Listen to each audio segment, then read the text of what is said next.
सुंदर सा जी एक कलश की वाणी है।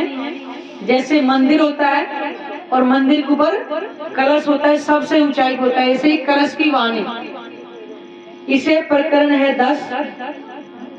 पिया में बहुत भांत तो को खोजिया, छोड़ धंधा सब ठौर, पूछत फिरो सुहागनी कोई बताओ पिया ठौर।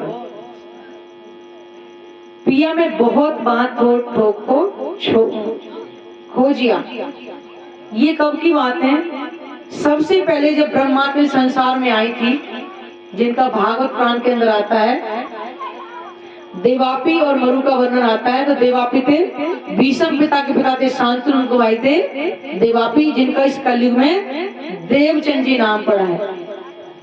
इनका जन्म विक्रम संवत 1738 में उमरकोट गांव में हुआ था। ये मारवाड़ का एरिया है, लेकिन अब बंटवारे में कहाँ चला गया है? पाकिस्तान में, क्योंकि पहले सब एक ही देश हुआ करता था। तो वो कह रहे हैं पिया में बहुत बात को खोजिया, छोड़ धंधा सब ठौर। हे मेरे धनी, मैंने सारे संसार के कार्यों को छोड़कर तुझे बहुत ढूंढा है। जब ये 11 वर्ष के हुए थे तो इनके दिल में आया कि मैं कौन हूँ, कहाँ से आई हूँ और मेरी आत्मा का प्रीतम कौन है। तो 11 वर्ष की उम्र में कहते हैं कि इनके गांव में एक पिंगल श्याम करके एक मूर्ति थी, मतलब कृष्ण जी की, राधा कृष्ण जी की मूर्ति थी। और सुबह 3-3 बजे जाकर के, 11 साल का बच्चा, ध्यान देना, जाकर के 3-3 घंटे प्रदक्षिणा देते मंदिर में जाकर के। और आज 11 साल के बच्चे को बोल दो उठने के लिए तो उठ भी नहीं पाए, परिक्रमा तो बहुत दूर की बात। 3-3 घंटे परिक्रमा देख करके आते थे। और कोई साधु संत इनके गांव में आता था तो उससे यही बस पूछता कि मैं कौन हूँ, लेकिन किसी के पास का प्रश्न का उत्तर था ही नहीं। माँ से पूछते तो माँ भी बताती कि तू मेरा पुत्र है, लेकिन उनकी बात को कोई समझ ही नहीं पाया। वो पूछते थे कि मैं कौन हूँ, यानी कि मैं इस संसार में कहाँ से आया हूँ। पूछा तो फिर सुहागिनी कोई बताओ पिया ठौर। कुछ सुहागिनी का जो स्थान है उसके बारे में कोई मुझे बताए, लेकिन कोई बता ही नहीं पाता। जब 11 वर्ष के उनके दिल में आया और 16 साल की उम्र में ये परमात्मा को ढूंढने के लिए निकल पड़े थे। और ढूंढते ढूंढते कहाँ? कच्छ देश में पहुंचे। कच्छ देश में जाकर के देखा तो हर मंदिर में आडम्बर इनको नजर आया था। 84 घंटे वाले मंदिर में गए, उन्होंने जाके पूछा कि मुझे परमात्मा के दर्शन करा दो। तो वहां के पुजारी ने क्या बोला था? कौन से परमात्मा के करने? उन्होंने कहा कि कौन से परमात्मा के? परमात्मा तो एक ही है। तो ये कितने परमात्मा हैं जिनके बारे में पूछ रहे, कौन से परमात्मा के दर्शन कर रहे हैं? इनका दिल जब नहीं माना तो ये आगे खोज करते हुए चले गए। कहते कि मस्जिद में भी ये गए थे, क्योंकि जिसकी लगन लगती है ना, वो हर जगह खोजते हैं। और खोजते खोजते फिर ये पहुंचे थे भोजनगर में। और भोजनगर में जाके हरदास जी थे जो कृष्ण भक्त थे, उनके यहाँ पे जाके इन्होंने बहुत ज्यादा सेवा भी करी थी। हरदास जी के मंदिर में भी जाकर उनकी भी सेवा करते थे कि मुझे परमात्मा मिल जाए। वहां पे भी जाके 3-3 घंटे मंदिर की बाहर की प्रदक्षिणा दिया करते थे। तो हरदास जी एक दिन उठे, उन्होंने देखा कि मेरे घर की परिक्रमा कौन दे रहा है। उन्होंने आवाज लगाई कि कौन? तो उन्होंने कहा गुरुदेव, मैं देवचंद। तो उन्होंने पूछा कि इतनी जल्दी कैसे आ गए? उन्होंने कहा गुरुदेव, मुझे समय का पता नहीं चला था, लेकिन वो डेली ही दिया करते थे प्रदक्षिणा। लेकिन कहते हैं कि अगर याद करना है ना तो छिप करके करते, ताकि किसी को ढिंढोरा नहीं पीटना कि मैं परमात्मा की भक्ति करता हूँ। ऐसे ही फिर एक दिन और देख लिया हरदास जी ने। उन्होंने फिर से पूछा कि भाई तुम आज फिर क्यों आ गए? उनका गुरुदेव, मुझे आज भी समय का पता नहीं चला। तो उन्होंने कहा कि नहीं, तुम मेरे घर की भी सेवा करते। कहते उनके बर्तन भी साफ किया करते थे देवचंद जी, प्रदक्षिणा भी दिया करते थे। तो हरदास ने इनको क्या कहा? भाई मैं तुम्हारी सेवा का जो भार है नहीं सह सकता। ये 16 साल की उम्र की बात हो रही है। और एक दिन उन्होंने क्या कहा था कि तुम मुझसे क्या चाहते हो? तो गुरुदेव मैं कुछ नहीं चाहता। तो उन्होंने कहा कि आज मेरे पास जो मूर्ति है, तुम इस मूर्ति को लेके एक मूर्ति में तुम्हें दे देता हूं, बाल मुकुंद की मूर्ति। और उधर से जब ये घर छोड़ के निकले थे तो इनके माता पिता ढूंढते ढूंढते भी वहीं आ गए थे कि जिनका पुत्र घर से निकल जाए 16 साल की उम्र में, तो माता पिता को नींद थोड़ी आएगी। क्योंकि हरदास जी इनके माता पिता को पहले जानते थे। उधर से क्योंकि काफी उम्र में ये उनके माता पिता को संतान नहीं थी, तो उनकी भी इच्छा थी कि हमारे कोई पुत्र है तो उसकी शादी विवाह करें। उधर से हरदास जी ने भी दिन निश्चित कर दिया जिनको दीक्षा देने के लिए। और पहले रिवाज था कि जब दीक्षा देंगे तो शरीर का जो है मुंडन वगैरह कराया जाता है, सादा वेश धारण करना पड़ता है। और जब पिताजी ने भी जिन्हें दीक्षा मिलनी थी उस दिन शादी का दिन भी निश्चित कर दिया था, क्योंकि पहले बच्चों से शादी के बारे में पूछा नहीं जाता था, पुराने जमाने की बात है। ये सर का मुंडन करा के वहां घर गए तो घर वाले सारे, अरे आज तो तुम्हारी शादी का दिन है और तुमने सर को ही मुंडन करा दिया, आज तो हम जिंदा हैं। लेकिन उन्हें क्या कहा था कि मैं तो अपनी शादी करके आ गया हूं। किससे? उस परमात्मा से संबंध जोड़ के आ गया हूं। 16 साल की उम्र में उन्होंने दीक्षा ले ली थी। उसके बाद जब बाल मुकुंद की मूर्ति देने लगे तो सुंदर सा जी बहुत बड़ी बात है, वो मूर्ति अदृश्य हो गई थी। क्यों हो गई थी? क्योंकि आज सब कृष्ण जी के नाम से ही जानते हैं, लेकिन कृष्ण जी के तन के अंदर लीला जिसने की थी द्वापर के अंदर, जब 11 साल 52 दिन की उम्र कृष्ण जी की थी, जब तक पार्वती की शक्ति ने लीला उनके अंदर की थी, जिसको बाल स्वरूप बोलते हैं, उन्होंने पहचान लिया था कि इनके अंदर श्यामा महारानी की शक्ति है।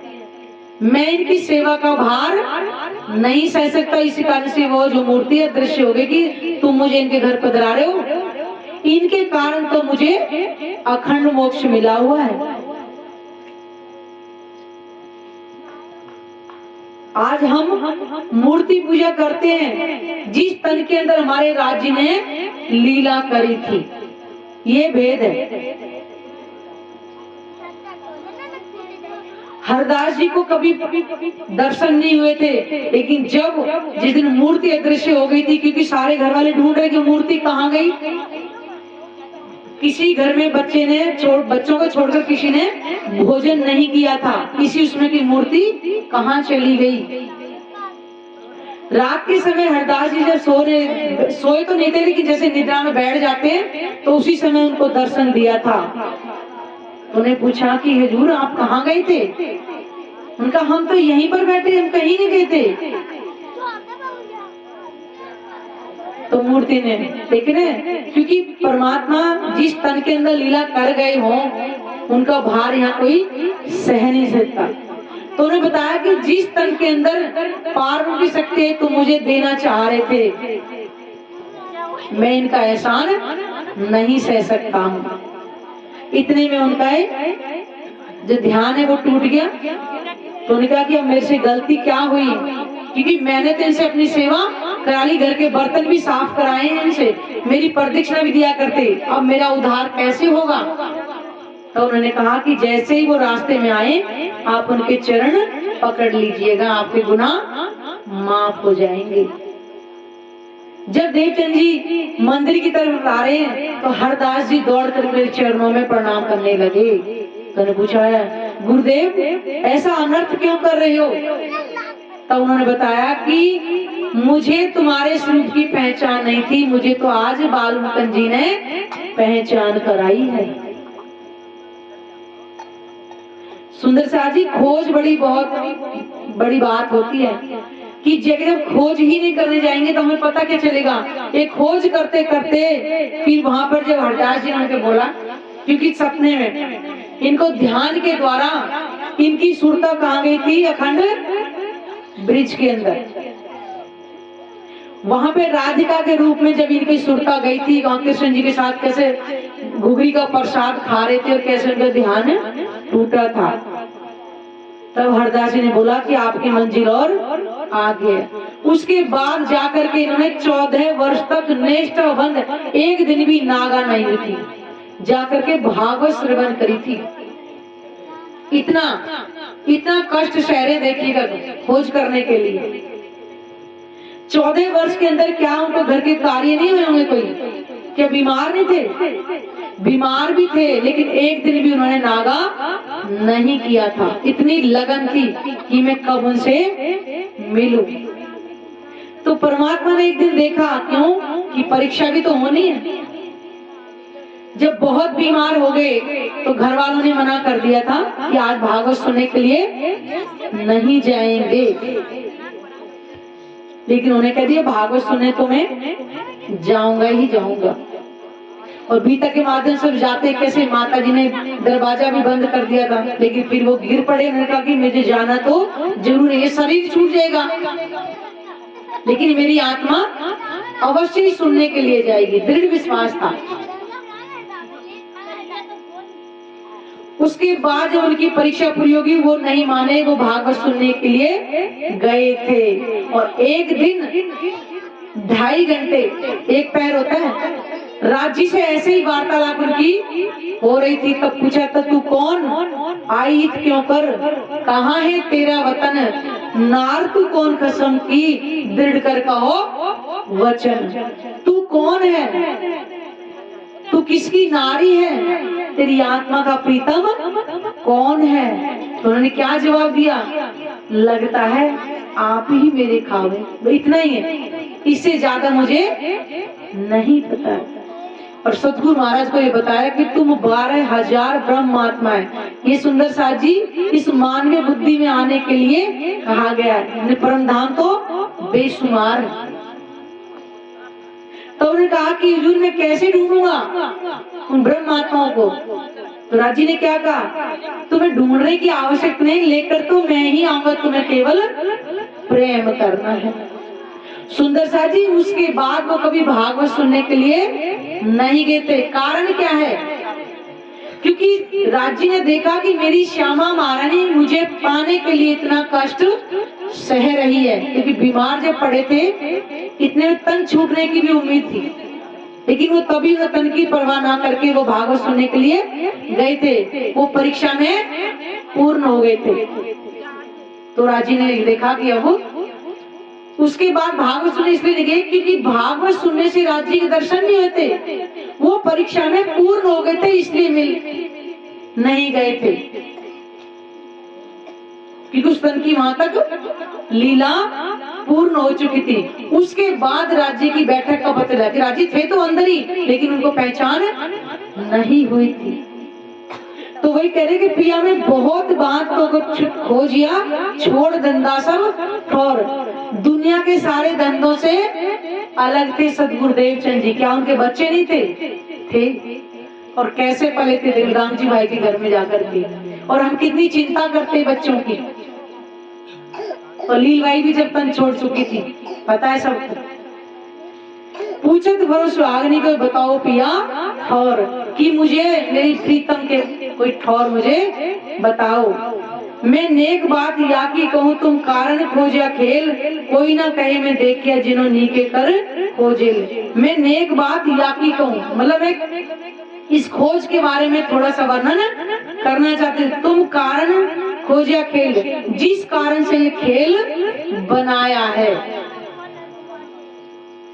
कोई ना कहे मैं देखिया। किसी ने नहीं कहा कि परमात्मा मैंने देखा है। आपको कोई बोला है? नहीं है। परमात्मा कैसा है? निराकार है। परमात्मा कैसा है? साकार है। लेकिन परमात्मा कैसा है किसी बात तक पता ही नहीं चला, क्योंकि वाणी जब तक थी नहीं तो कैसे पता चलता। जिन नीके कर खोजे, जिन्होंने खोजा उन्होंने प्राप्त किया। तो सतगुरु महाराज ने साक्षात 2.5 घंटे ऐसी सभा के बीच में वार्तालाप किया था और किसी को नहीं पता चला था। 2.5 घंटे समय भी वहीं रुक गया था। ये इसी धरती की लीला के बाहर की नहीं है। छोटे बड़े जिन खोजे ने पाया करतार, संसार सबले कोई चला पर छूटे नहीं विकार।